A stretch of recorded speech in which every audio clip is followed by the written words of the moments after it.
It's a bit better than Saturday, wasn't it? Yeah, look, really pleased for the lads. I think they deserve their moment tonight because they're such a great group, a brave group. They're together, they give you everything they've got, and they are some very good players and a good team in there. So I'm genuinely really pleased with them because we all took a massive hit on Saturday. I don't think the scoreline reflected the game on Saturday, but it's one of them where you hold your hand up, you take it on the chin, and we take that and we accept that. Where I give credit to the lads is we're really balanced. We don't tear ourselves apart as disappointed we are, and likewise we've had a great result tonight, but nobody will get carried away with that, and we'll be really balanced, look after ourselves tomorrow and get ready for Saturday. It felt from minute one like the players went out to prove a point, whether that's to the supporters, to yourself. Was that the message pre-match, to go and put the wrongs of Saturday right tonight? No, not at all. The team talk before the game was pretty much about family and friends and enjoying life. You get one crack at it. We've had a couple of little bits of bad news in our squad recently, and I was saying to the lads, look, enjoy the moment, embrace what you're doing. It's a privileged environment to train in every day, and I said, God forbid if you're on the end of a wrong result tonight, you've just lost a game of football. So not as in it doesn't matter, of course it matters, but like, just embrace the environment you've got. You've got nothing to lose, you've got everything to gain, and basically have no regrets. And our team talk was around, you get one opportunity and kind of not wasting it. And I think on the whole, we'll have bad days, we'll lose games, but on the whole our lads do that every day. It's just sometimes results don't reflect that. What part of the game of your side impressed you the most tonight? I don't want to keep saying this, but out of possession I thought we were excellent. Really tough to break down. It's a weird feeling to be comfortable not having the ball, and I think we are.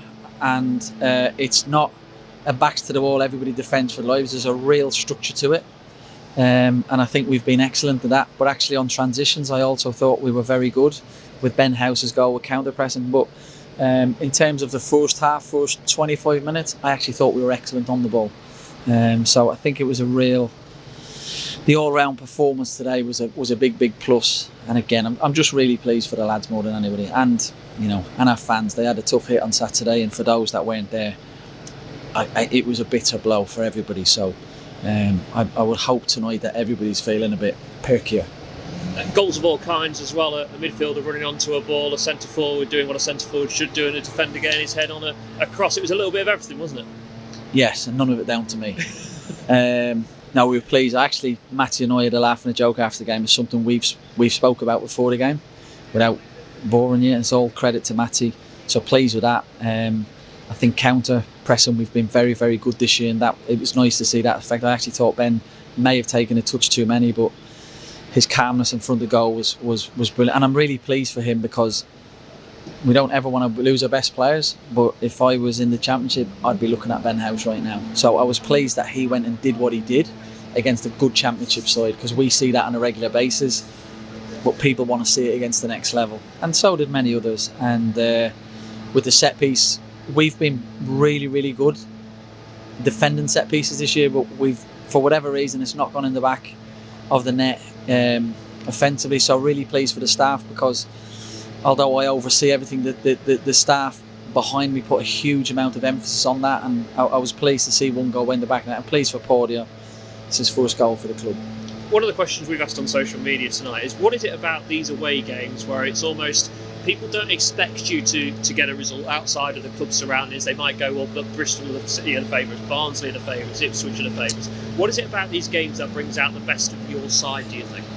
Honestly, Rob, I don't know, and I kind of want to get away from that, because we don't go into these games feeling like we're the underdog and there's no pressure and we get it. And likewise, we don't go into home games thinking we have to, like, without naming the teams, like, so that, it's not a disrespectful thing, but we haven't played the so-called big guns, and we've only won one game at home, although we're unbeaten. But there's no fear factor at home, so I hope that it doesn't become we're great away from home, we're not great at home. We're actually unbeaten in the league at home. We've just not seen games out. But my approach and the team's approach is the same for every game, and every time I speak to you, and it's been great to say, we go into every game believing we can win a game. And but in football, it doesn't always happen. Is it nice to be on the right side of the headlines tonight? To be the club that's caused the shock of the round? I You know I don't read headlines, so it's important we stay balanced. And I said earlier, we were bitterly disappointed on Saturday, but there was no screaming and shouting and bawling and digging each other out. I don't do that, we don't do that. And likewise tonight, we spoke to the group about enjoying the moment, but we've got a huge game on Saturday. And actually after the game, we talked about being professional and how elite mentality look after themselves properly. And it's something on the whole we do very well, but once they leave the building, I can't check what they're doing, what they're eating, how often they're sleeping or whatever it is. And we actually just talked about being professional and getting ready for Saturday. Just final things on a couple of players not involved. Ted Bishop and Joe Walsh not involved tonight. Was that just all about their return to fitness? Teddy, unfortunately, I believe he's okay. I don't want to say anything too negative. Teddy had a sore quad after the game on Saturday, so he wasn't available. Joe Walsh, at the minute, is on a bespoke programme, and I wanted to have the ability to pick him on Saturday. Doesn't mean he's going to play, but if he'd have played tonight, he wouldn't have been available for Saturday. So that's why Joe wasn't with us tonight. So he'll train with us Thursday with a view to being involved on Saturday in some capacity for sure. And unfortunately, Jamie Robson was to start tonight, but he was sick overnight. So unfortunately, Jamie missed out. But again, huge credit to Sean for coming in. He'll have felt he's been left out, which he wasn't. But that's the way he'll see it. So for me to go and say, Sean, you're back in, it's like, okay, you need my help now. He doesn't think like that, thankfully. So for him to come out and perform like he did is huge credit to him. But that's a reflection of the group, really.